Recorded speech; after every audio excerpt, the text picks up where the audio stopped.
Comment appréhender la situation en Ukraine en cette fin de 2023?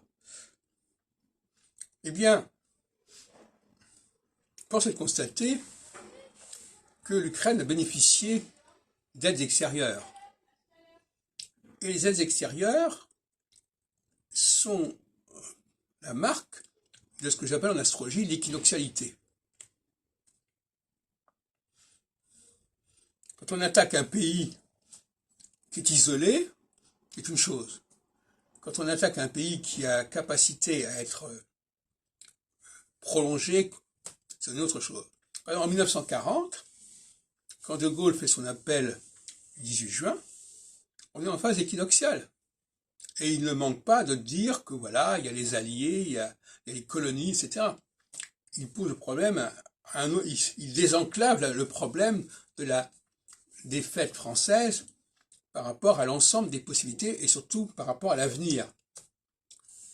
Eh bien, on s'est trouvé en 2022 dans une situation comparable, puisque l'Ukraine a pu bénéficier de tout un secours, de toute une synergie internationale, ce qui n'aurait probablement pas été le cas un peu plus tôt. En ce sens-là, Poutine s'est trompé de calendrier.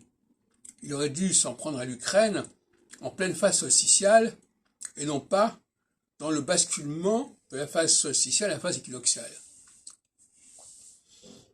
Donc là, voyez-vous, en termes stratégiques, c'est très important de connaître la théorie des alliances que j'ai développée. En 1939,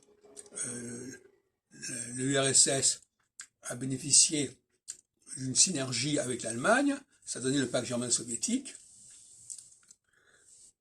En 1944, lorsqu'on est passé en phase solsticiale, l'Allemagne s'est retrouvée isolée, repliée.